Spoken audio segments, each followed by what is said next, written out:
Um deles é o pesquisador do caso, que é o Alexandre, com uma bela barba linda.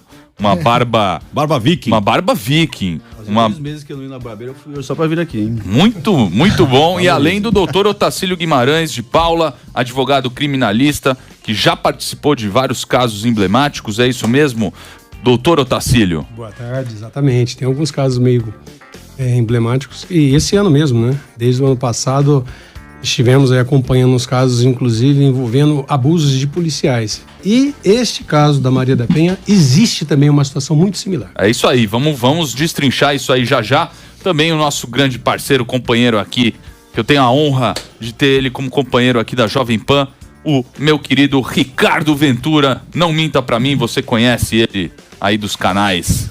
Tudo bem com você, meu querido? Tudo jóia, muito feliz, porque a treta toda começou aqui, né? Começou aqui. De modo despretensioso, estamos ali falando de Johnny Depp, lembra disso? Isso. Falando de mídia, Amber Heard. Aí eu falei, olha, a mídia muitas vezes distorce a realidade. E aí eu contei um pedacinho, né, do caso da Maria da Penha. E aí nós fomos checados, né? E eu quero saber agora quem vai checar as agências de checagem, porque a gente trouxe aqui todo o dossiê do caso Maria da Penha. Lembrando que nós não estamos falando da Lei Maria da Penha, nós estamos questionando a Lei Maria da Penha. Nós estamos falando e relembrando o caso entre Marco Antônio Dias Viveiro e a Maria da Penha. Ou seja, um caso que a gente só soube por um lado, a gente só soube pelo lado da mídia. E agora a gente vai saber pelos lados, não do Marco Antônio, mas pelo lado dos autos. Porque nós trouxemos aqui 1.700 páginas dos autos. Nós vamos comentar só e somente só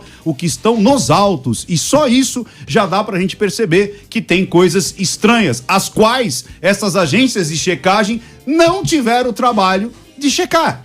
Isso que é muito chato, isso que é muito estranho. E mais ainda, né, Milinho? Pela primeira vez no Brasil, o cara que participou desse imbróglio todo nunca foi ouvido e nunca apareceu em mídia nenhuma. E ele vai aparecer agora depois de 40 anos. Então, por aí você já vê que tem alguma coisa estranha e ele vai aparecer. A gente estamos fazendo o link aqui. Isso. E ele vai aparecer diretamente da sua residência. Agora, eu vou começar com uma provocação enquanto ele ainda não aparece. Posso? Por favor, doutor Eric. Marco Antônio. Por que alguns assuntos se tornam tabus? Quando a gente está falando em busca pela verdade, do ponto de vista científico, é importante que as pessoas entendam que quando a gente fala de ciências biológicas ou exatas, né, exata é a lousa. Isso. Einstein ia pra lousa e escrevia, tentava fazer conta e achar um caminho que fosse lá o viável para a teoria dele. Quando você fala de um cientista na química, por exemplo, no ambiente químico, ele tá misturando ingredientes, tentando ver se aquela hipótese dele funciona e pode ser replicada sistematicamente na prática. No ambiente de humanas, infelizmente, a gente não vê mais isso. Porque a gente vê historiador querendo reescrever a história. Perfeito. A gente nota que no plano das ciências sociais ou ciências políticas existe uma corrupção científica que é exatamente a antítese da ciência, que busca a verdade, busca falar, olha, eu descobri aqui um novo elemento químico, ou na física, descobri uma nova equação que explica como a luz funciona no vácuo.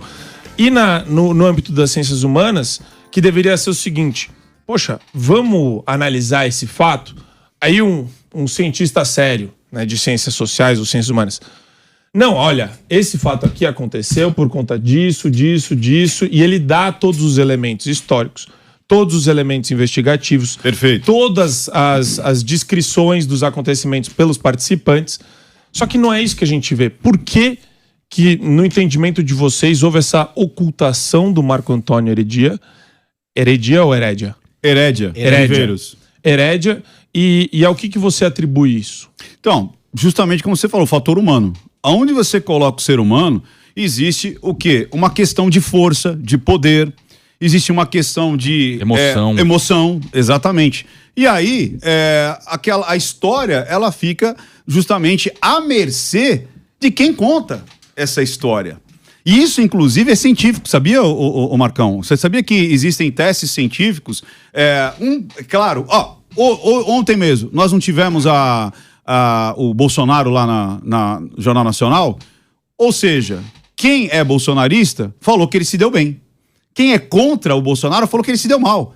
Para o mesmo fato. Então, o fato científico é o mesmo, mas a interpretação acaba sendo totalmente diferente. Agora, cabe você dar e deixar que os lados mostrem a sua interpretação. É que nem comentarista de futebol. Quem é do Corinthians vai falar, não, o Corinthians teve uma boa atuação. Quem é do Palmeiras? Não, imagina, foi o Palmeiras que teve uma boa atuação. Ok, vamos discutir, vamos fazer uma mesa redonda, coisa que nunca existiu. E por que nunca existiu? Porque o ser humano, ele tem aquela questão de proteger o mais fraco. Então, se eu falar para você, e o pessoal de casa também, imagina que vai jogar futebol, vai jogar como é que chama lá? O palmeirense. Não. Vamos pegar um. O palmeirense, por exemplo, acha que tem mundial, mas o fato é que não tem mundial. Ó, o Messi, como é que chama lá? Paris Saint-Germain, por exemplo. Ou antes lá, como é que chama aquele da Espanha? O time grandão. Barcelona. Então vamos lá. Vai jogar, olha que interessante, vai jogar Barcelona e Papua Guiné. Para quem não torce pro Barcelona nem pro Papua Guiné, vai torcer para qual dos dois times? Você entendeu? Jogo de futebol. Certo. Barcelona contra Papua Guiné. A galera que não torce nem para um nem para outro vai torcer normalmente para quem? Barcelona. Vai torcer normalmente pro mais fraco, cara. Pro mais fraco. É. Por quê? Por conta de é uma coisa já humana. De você estender Davi a mão. Golias. Exatamente, de compartilhar e tudo mais. Isso é uma coisa muito inerente. Você vê isso muito quando você vê um lutador muito forte, um mais fraco. Quando você vê na Fórmula 1, aquele cara que não tem um carro tão bom. Você torce para aquele que tem menos condições. Perfeito. E nesse caso, a gente tem uma coisa extremamente explícita e extremamente desagradável para qualquer pessoa, é olhar alguém que ficou paraplégico, cara. Sim. Quem não vai se comover com uma pessoa que, a partir de um tiro, ficou paraplégica? Entendi. Porque um toma um tiro na coluna, a outra vítima toma um tiro no ombro. Os dois foram vítimas dessa situação que aconteceu. E você vê que eu não dei nome ainda para essa situação. Ainda não. A gente vai colocar perante os autos e perante a perícia. Não é o que eu acho. Sim. Não é o que os lados acham. Agora, deixa eu só fazer um preâmbulo para trazer os meus amigos aqui. Por favor. Que acontece? Então, naquele dia, eu falei assim por alto. Eu falei, olha, inclusive o caso da Maria da Penha, muita gente acredita. Até perguntei para você, como é que foi o caso? Né? Você foi até dar uma gulgada, até o Delari falou, não Google aí não, lembra disso? Aí você falou, não, o que eu lembro é que era uma pessoa que apanhou tanto do marido, né? Ela apanhou tanto do marido que ela ficou presa na cadeira de rodas. Eu falei, cara, mas não foi nada disso. Foi por conta de um assalto. E aí é que agências de checagem vêm dizendo, não, mas não houve o assalto. Imagina, isso já foi comprovado. Inclusive, órgãos internacionais se debruçaram. Então vamos pegar esses dois pontos. Primeiro, realmente saber se houve ou não um assalto e se órgãos internacionais olharam, se debruçaram contra isso. E mais ainda, os furos que estavam dentro dessa peça acusatória aí, dessa peça da justiça. Mas vamos lá. Naquele dia que eu falei, como é que aconteceu? Como é que apareceu esse barbudo mal encarado aqui, ó, feio pra caramba na minha vida, né? Eu tô lá, tranquilo, belo e formoso, aí começaram assim, cara, analisa o Marco Antônio Herédia. Eu falei, quem é esse homem, pelo amor de Deus? Eu não sei quem que é esse homem. Não, analisa, é o marido da Maria da Penha, é o marido da Maria da Penha, não sei o quê. Aí eu falei, tá bom, vai, deixa eu ir lá ver. Aí me aparece esse cara barbudo entrevistando o Marco Antônio. E aí eu começo a assistir. Deu tempo ali, uma hora que deu uma brecha, eu comecei a assistir. E aí eu usei a minha expertise. A minha expertise, ela começa e para ali. Olha que interessante. Eu começo a analisar e falo, cara, esse homem tá congruente. E eu começo a ficar com medo, inclusive. Porque eu falo, peraí, mas deixa eu ler essa história. Porque qual que era a minha verdade? O Marco Antônio Herédia era um violento que batia na mulher, depois deu um tiro na mulher, depois tentou matar ela eletrocutada e tal. É isso que eu tinha. E você já estava eivado de uma pré-compreensão nociva. E eu já estava. Eu estava contando, porque o que eu recebi da mídia foi isso. Certo. Era um cara tão violento que batia nela, deixou ela tetraplégica e ainda tentou matar ela outras vezes. Né? E aí eu comecei a analisar, eu falei, cara, mas eu não tô vendo isso. Eu tô vendo um cara congruente contando toda a história. E agora? Que é isso? Eu virava pro Rian, que é o pessoal que trabalha comigo, e falava assim, Rian, tá me dando medo isso aqui. Como é que eu vou fazer essa análise? Como é que eu vou conseguir fazer uma análise se o mundo todo tá contaminado quanto eu tô? Aí o que eu fiz? Eu fui atrás do Barbudo. Falei, Barbudo, como é que você achou esse cara aí? Né? Como é que você achou esse cara? E aí eu comecei a bater nele várias coisas que eram do conhecimento público ali. Não, aconteceu isso, aconteceu aquilo, tem a ONU, tem não sei o quê, já foi comprovado que foi forjado o assalto. E ele foi falando, não, tá aqui. E começou a me mostrar documentos. Eu falei, rapaz... E aí eu quero que ele conte a história agora, porque eu virei pra ele e falei assim, eu não posso fazer essa análise agora. Legal, o Alexandre Paiva tá aqui conosco, ele que é o pesquisador do caso, de quem o Ventura tanto falou que tem uma barba volumosa. Voluptuosa. E aí? Diga lá, Alexandre. Como é que você entrou nessa história? Ricardo, eu agradeço aí o convite de vocês aí para participar do programa, e já respondendo de cara aí vocês com relação a essa pergunta, é porque eu senti na pele, na carne, o que é a Lei Maria da Penha. E aí você pode falar assim, então você bateu em uma mulher e você se ferrou na mão da justiça. E eu digo que não. O grande problema da lei é esse. Você, sendo mulher, basta você alegar que você está sofrendo uma violência ou que você está sendo ameaçado e não precisa provar nada. Então, até então, você tinha aquela leitura, eu tinha também essa leitura que todos tinham sobre o caso, não me aprofundava porque nunca tinha sentido na pele o problema. Aí quando a água bateu na minha bunda, desculpa falar isso, mas aí eu tive que... Aí eu comecei a pesquisar. Eu sofri uma protetiva, né, da genitora das minhas filhas. Eu estou há 3 anos lutando para conseguir rever minhas filhas, enfim. Então, a mulher ela tem o intuito de afastar o pai das filhas, usa a Lei Maria da Penha. As advogadas orientam, faz o seguinte, fala que ele te ameaçou. Não precisou nem falar o que é ameaça, não existe, porque não existiu. Ele é uma ameaça protetiva. Peraí, a ameaça, enfim, né, não foi nem as meninas, mas a intenção era afasta todo mundo. Então, o cara já não pode chegar a 1 quilômetro da própria casa, das próprias filhas. E eu fiquei 1 ano, assim, sinceramente, em depressão mesmo, assim, porque eram minhas filhas, eu sempre quis ser pai, enfim. E aí que tá, a mulher sabe o calcanhar de Aquiles e sabe onde que ataca, né? Então ela pegou e me atacou usando minhas filhas. E aí eu comecei a pesquisar mais sobre a Maria da Penha, porque eu fiquei indignado de tomar uma protetiva nas costas sem ter feito absolutamente nada. E aí eu comecei a me aprofundar no caso, comecei a ver alguns vídeos na internet, comentando sobre isso. E você já viu o livro do Marco Heredia? Eu falei, não vi. Aí eu tive que procurar muito, não achava em lugar algum. Pesquisei, fiquei buscando. Aí achei no Clube dos Autores, que ele publicou lá, porque ninguém queria publicar o livro. Aliás, ele já escreveu mais de 20 livros só sobre o caso. Ele tem quase 40 livros já escritos e mais de 20 só sobre o caso Maria da Penha. Aí eu fiquei, cara, como é que esse cara nunca foi ouvido por ninguém, cara? Ele tá berrando há 40 anos... Me ouçam. E aí eu tive acesso ao livro. Quando eu tive acesso ao livro, eu fiquei apavorado. Como o Ricardo falou, eu fiquei com medo também. Eu falei, caramba, isso é pesado. E aí eu comecei a pesquisar também entrevistas dela, da Maria da Penha também. E aí eu comecei a ver algumas incongruências. E aí o meu feeling começou a falar assim, não, esse cara tá falando a verdade. E aí eu gravei um vídeo no meu canalzinho micro da internet e falei que se alguém tivesse conhecimento, soubesse onde que ele estava, que eu estava aqui querendo ajudar ele.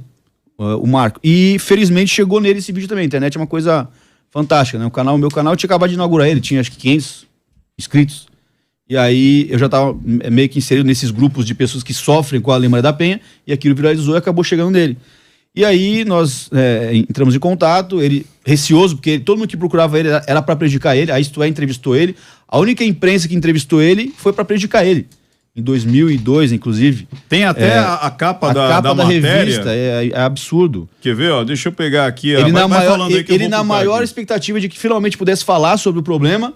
Aí a mulher foi lá, ouviu, a repórter ouviu ele, e quando foi lançar a entrevista, mas execrou, acabou com ele, assim. Colocou o rosto dele com os dados, documento 16.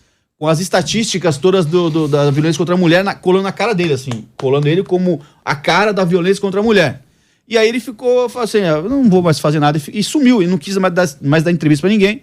E aí, olha só, a capa da revista. Olha que loucura, a única meio de comunicação que decidiu entrevistá-lo para ver o lado dele, na realidade enganou ele.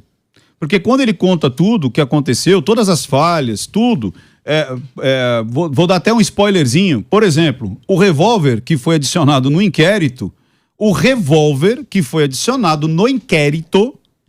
ao qual ele foi condenado depois de 19 anos e 6 meses, esse revólver foi adquirido depois dos fatos. Como é que uma prova dessa chega até o final? Com nota fiscal e tudo, que o revólver que o condenou... Além da nota fiscal, Foi- o laudo da Taurus. O laudo da Taurus, dizendo que esse revólver foi produzido depois dos fatos. E aí aquela capa dizendo o quê? Todo o lance do feminicídio, de violência contra a mulher e tudo mais. E no meio ainda dessa matéria, ainda diz assim, ó, que este é o Marco Antônio Herédia Viveiros, que violentou, Violência sexual, inclusive. deu tiro, eletrocutou e ainda estuprou. E mandaram isso pra ONU. Tem uma coisa a primeira coisa que me chamou a atenção, tá? Duas da capa. Se a gente puder voltar rapidinho, só pra poder apontar. Primeira é vergonha alheia, né? Acho que é vergonha brasileira ali. Foi o que mais me chamou a atenção. E depois, o que tá em destaque é: a cada 15 segundos uma mulher é agredida no Brasil. Eu fiz a conta aqui, dá 2.102.400. Ou seja, esse número não corresponde nem É impossível. a quantidade, as denúncias que são realizadas, né?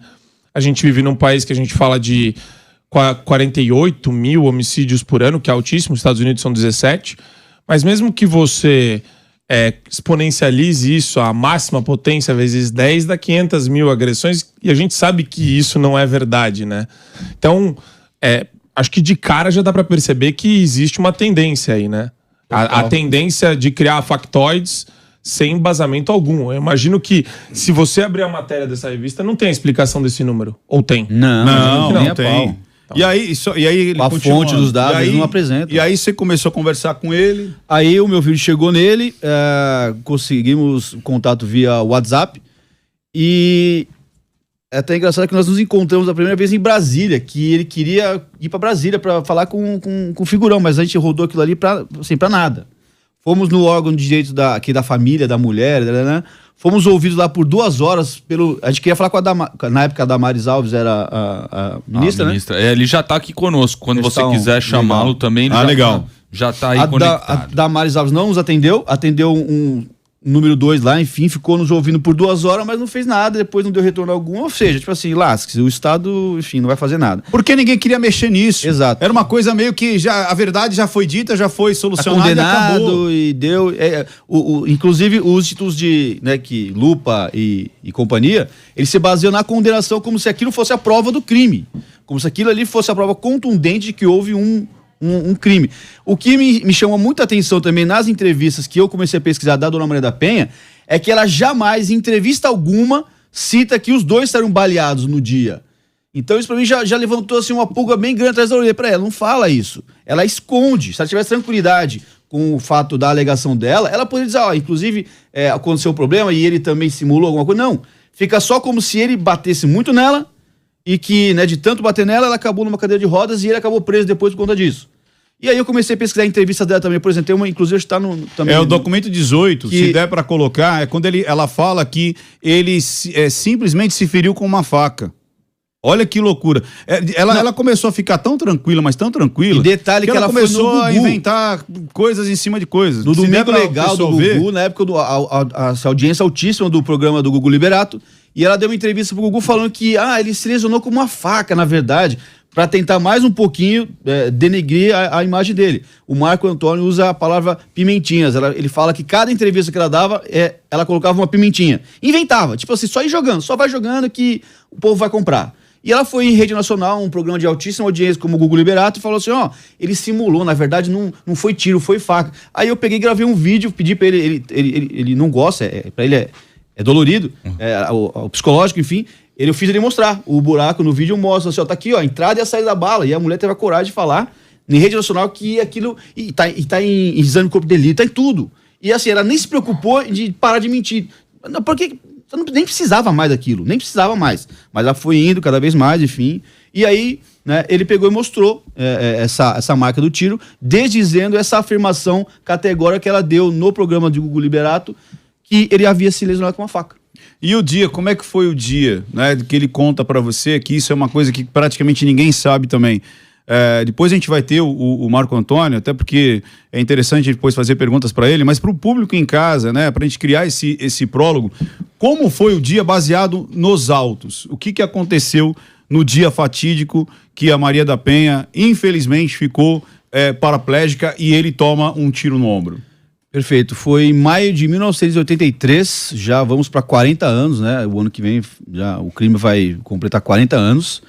E o que aconteceu foi o seguinte: ele estava dentro de casa, de madrugada com a família, as filhas dormindo, a mulher dormindo, e ele ouviu barulhos na casa, e ele tinha um revólver que ele usava para defender a família, e ele pegou o revólver e foi verificar o barulho, o que estava acontecendo.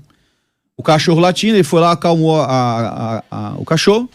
E aí, quando ele retorna para casa, vem uma pessoa por trás dele e enlaça ele com uma corda no pescoço, puxa ele para trás. E ele estava com a arma, nesse momento ele estava com a arma na mão, essa arma que ele saiu para proteger a família. Na hora que toma aquele puxão, a arma dele dispara para o alto, e nesse mesmo momento, um outro tiro é ouvido na casa, um tiro muito mais alto, né? Um barulho muito mais pesado, mais contundente. E ele não sabia o que era, e continuou aquela luta ali corporal. Aí veio esse outro, que deu outro tiro na casa, veio também para tentar tomar a arma dele. Ele entrou em luta corporal com os dois, e nesse momento o rapaz consegue tirar o revólver dele e dar um tiro nele. E nesse momento, os dois ladrões somem, vão embora, levando as duas armas, porque está inclusive no laudo que o tiro nela foi com uma arma e nele foi com outra arma. Nela foi uma arma de grosso calibre, uma espingarda, uma espingarda calibre 20, e o tiro nele foi com um revólver 38. Então, houveram duas armas na cena do crime naquele dia. E nenhuma dessas armas, logo após a polícia chegar, foi encontrada no local.